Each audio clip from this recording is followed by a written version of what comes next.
You're listening to ArTEEtude, a podcast with artists created and produced by Detlef Schlich, a visual artist and ritual designer, living and loving in West Cork, and best known for his essay about the cause and effect of shamanism, art and digital culture.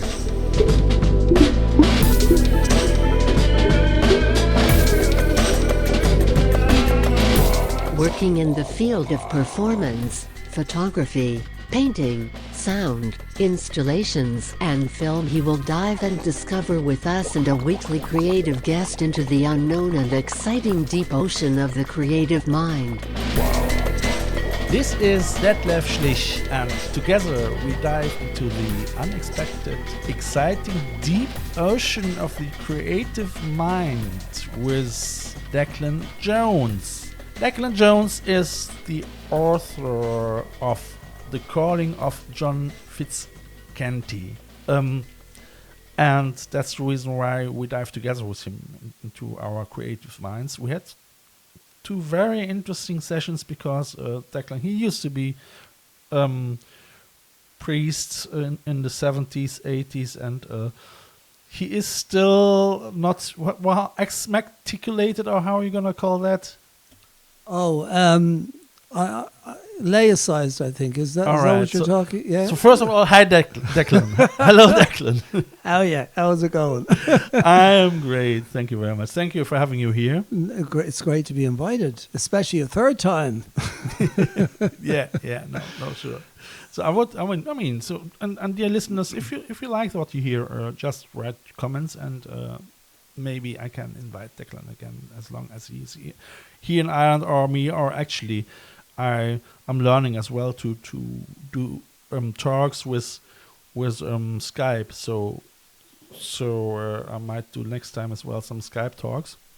It is great. We finished last part with the journey of Declan after he realized that the priesthood, can I say that the priesthood is not not his cup of tea, and as well that he can't deal with that with his consciousness about that. Well, yeah, I suppose it wasn't my path in life. Yeah, I was wondering at the time when all this scandals came up. Regarding which priesthood was involved in that? I think this was in 1991. I think it began with a priest called Brendan Smith. Yeah, if memory serves me correct. I don't know.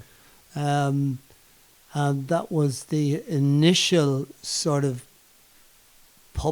publication of the fact that there was a priest who had practiced pedophilia.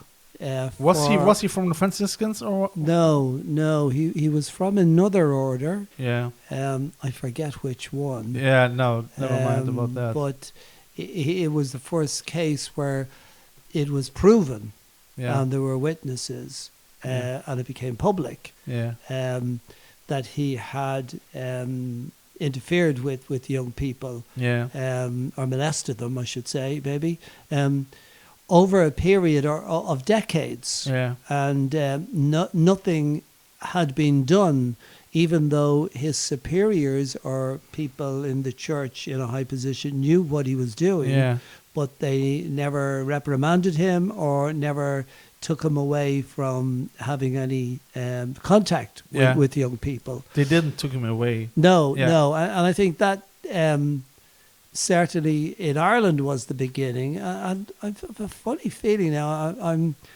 it's a bit hazy, but it may have been the beginning of the uncovering of religious pedophiles all over the world. Sure. Because it's happened now in nearly every Germany country. As well. Yeah. So how was it for you? Did you came across in your time somehow with situations like this where you get suspicious? No. This was the thing that I spent many years thinking, that I happened to be friendly and played football with some of the most prolific paedophiles in Ireland. Did you? Yeah, and one fellow in particular, he was always bringing altar boys away or bringing them to football games. Yeah. And I used to think, God, I'm probably a bad priest and will never make a good one, because I really wasn't into looking after altar boys or looking after children. I preferred to deal with adults. That was whatever. Yeah. And now, looking back on it, I was lucky in that sense that I didn't have, I don't know, an attraction to work with children. But I think if you're not a pedophile and priests like this, they probably would have tested you, you know. So, or do you maybe he ask you questions like, what do you think about this guy, or something like that? No, I've tried to recall. There was never like getting you into this group, you know. Yeah, no, that didn't happen. I must have come across as somebody who wasn't gettable in a group, you know. But no, to be very honest, my problem at the time for me was that I couldn't get into a group who could look after children, because I thought that was part of what priests did. You know, the priests were always bringing running clubs for boys and girls, running competitions and bringing them away on holidays and stuff. which is fair enough, actually, normally, isn't it? But that's the church I grew up with, and I think many of us grew up with. And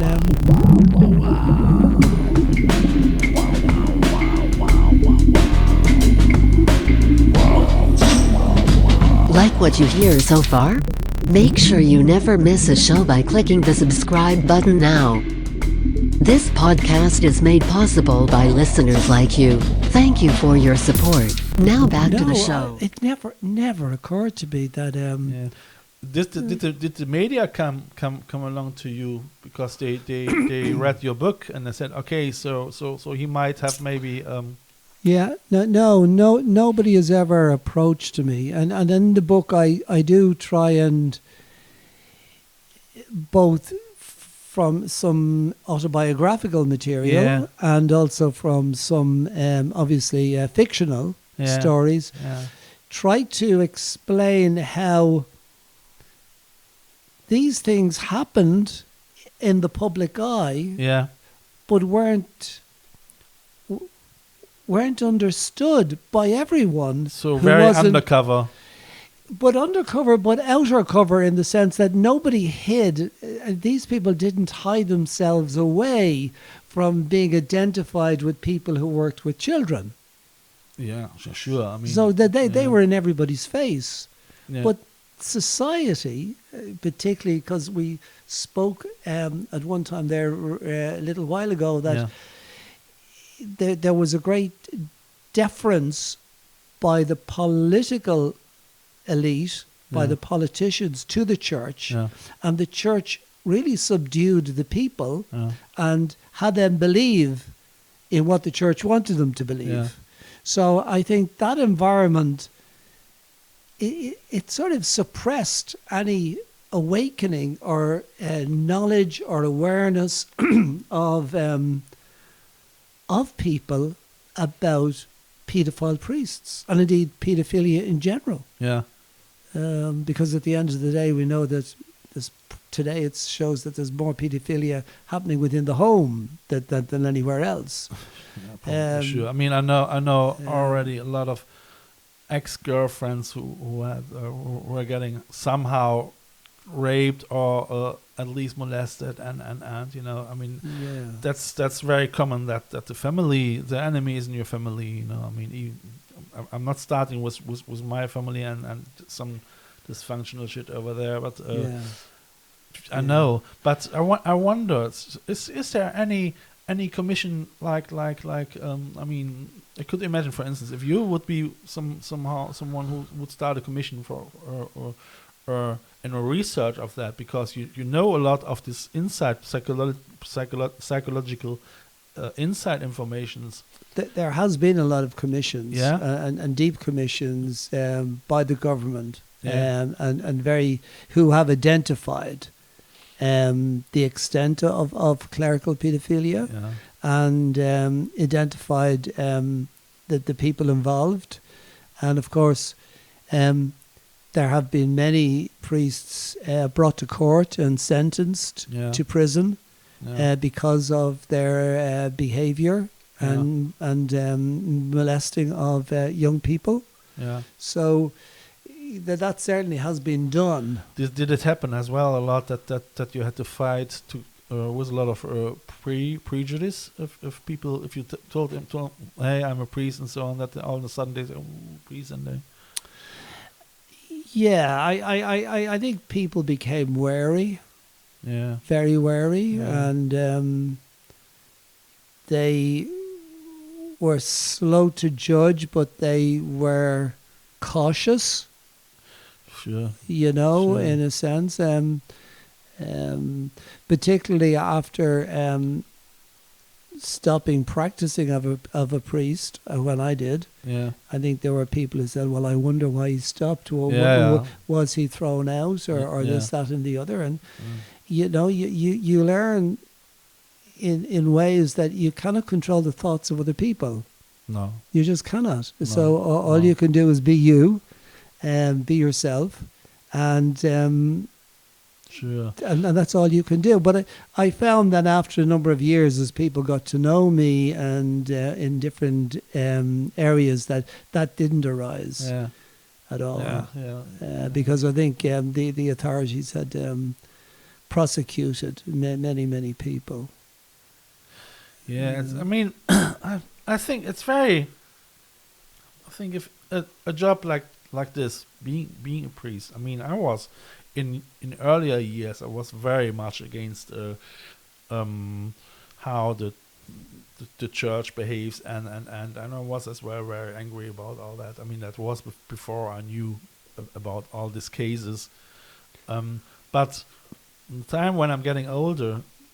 And when after a lot of discourse with other people, believers or non-believers, and I realized that the basic idea, I mean, like we already mentioned in the second and first part, from the social aspect in religion, is for sure not wrong, but unfortunately that all, I mean, religion is about believing. And spirituality is about exploring, and I think that's the thing. That religion came after spirituality, and I mean I research a lot in shamanism, and which is considered as one of the first quasi religions. I mean, it was not really a religions where like then animism and all that came from, and then sure in the consciousness grows, and then. Okay, let's start a religion, So let's find ways how to keep our society somehow together. Actually, what we still need probably is somehow a social or a moral capitalism. I mean, I say always there's a philosopher who mentioned it is easier to imagine the end of the world, the end of the world, than the end of capitalism. And I try to expand that and this quote to this point when I say, okay, I mean, because I can't imagine that capitalism ever will disappear, But if capitalism is for the good, how can we turn capitalism into a good capitalism, into a moral capitalism? So that's for me actually more the question than this other quote from I forgot now the name of this of the first philosopher. So it's the same with religion, and so that's the reason why I believe more in a re-spiritualization of society instead giving them too many commandments to that for believing in it. I mean I think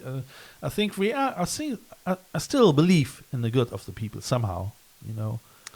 Oh yeah, like I think one of the challenges we have in the Western world is to reinvigorate the values that have been lost. You know, the values of community, the values of honesty, the value of trust. Without a number of basic values, we cannot have relationships. This is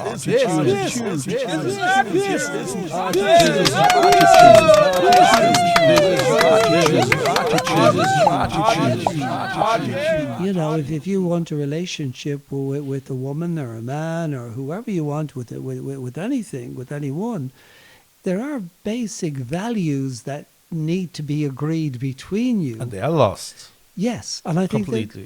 And they're lost, and it's a society that suffers because even with telephone companies, mobile companies, you know, sometimes they can't be trusted to deliver what they say they deliver, because they use various mechanisms by never being able to get in touch with and whatever else. That capitalism, as you say, has gone to a way where large companies supply something, a service to people, but they don't want to be responsible for the quality of that service all of the time, or they just don't want to bother dealing with it.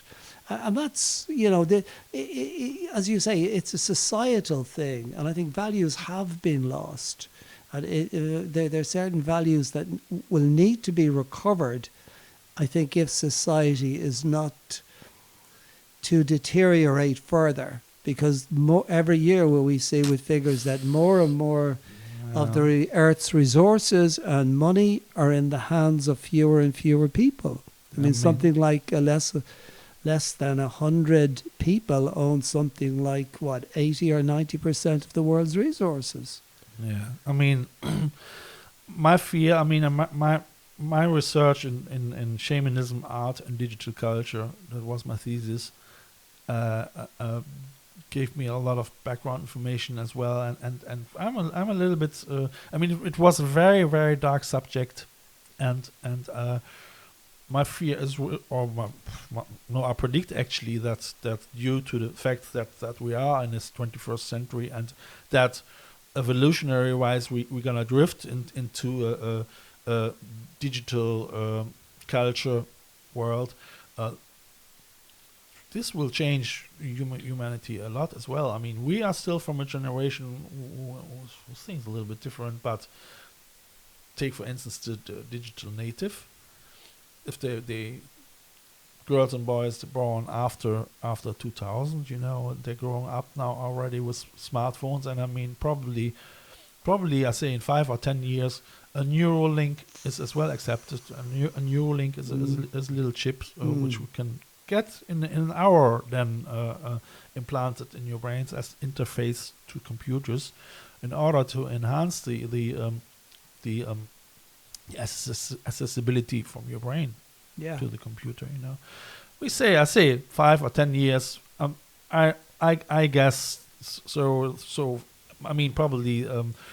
I don't know how far technology can go in a quick time like this, but nowadays they are already able to if a pig has a chip like this, a 10-cent coin piece in his head, you know, they are already able to, if the nose of the pig is in the dirt, it gives a noise, and you can see already on a monitor the points which nerves are already contacted. Okay. You know? But this is the tendencies, how far we can go, maybe in 5 or 10 years. So that means as well that the dehumanization is already there somehow.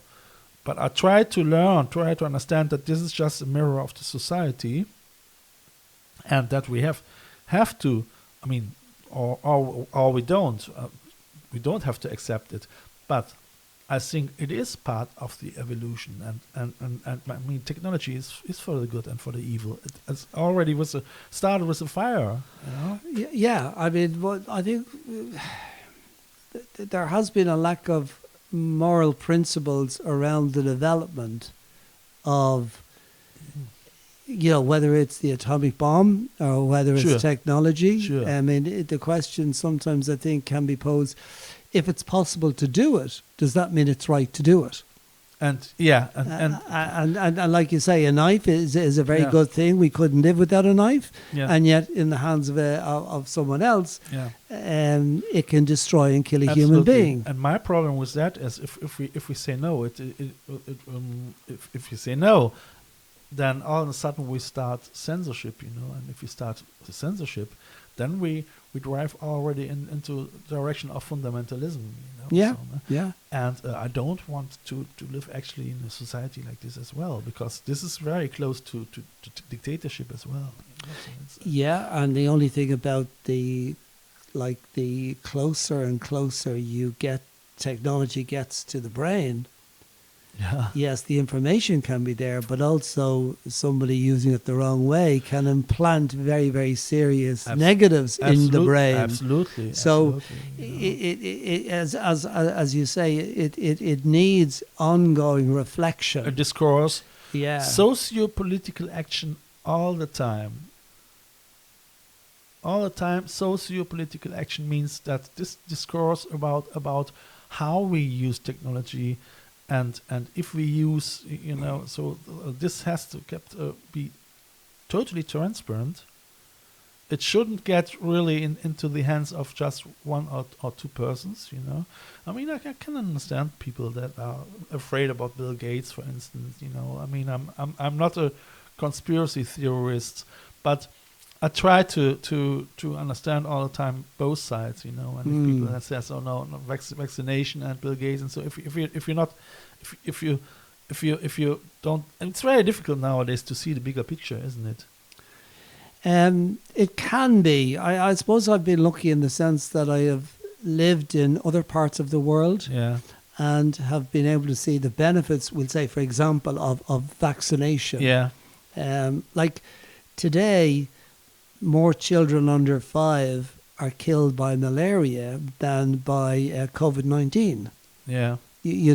yeah, So the world is a big place. While it's small, yeah, it's large, and there's an awful lot of viruses out there that are killing people. COVID-19 is affecting the Western world more because the Western world has been able to solve any problems with health through finances and technology. But money and technology so far have been money is God, yes, but technology as well. yes, but the thing is that God has not been able to keep people safe from COVID-19. No, So while people in India or Africa or places in South America or elsewhere, they live with many dangerous viruses all the year round, and COVID-19 is one more. But for us in the Western society, it's the one we can't conquer.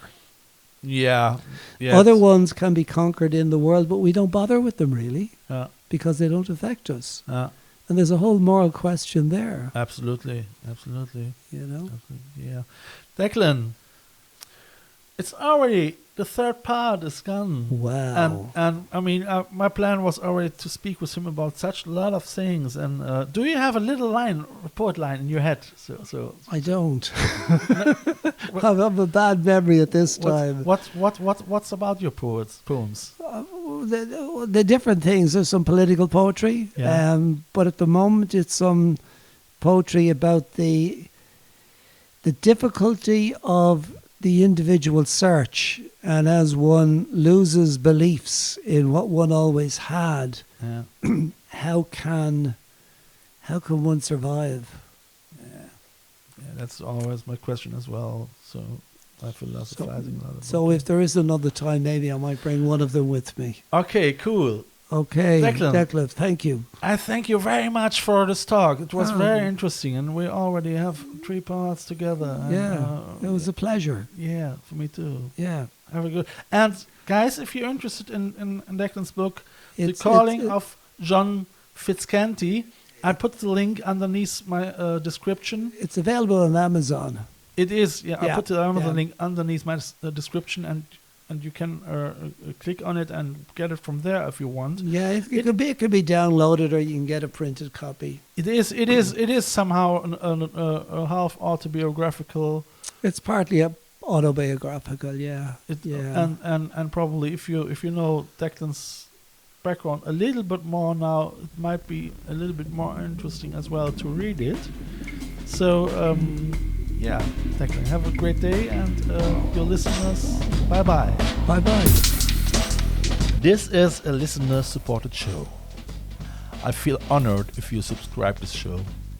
You can follow me non-financial with the following click on one of my Instagram accounts, or subscribe the visual version of this podcast on YouTube via the link below.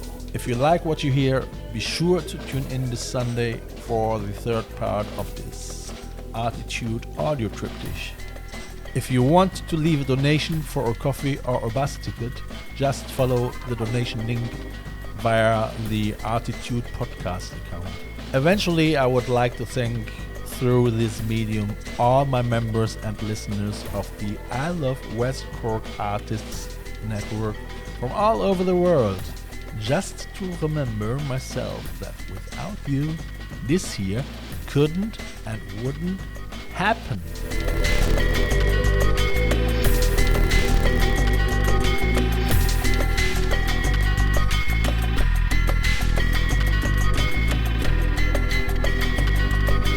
You have listened to ArTEEtude, West Cork's first art, fashion and design podcast.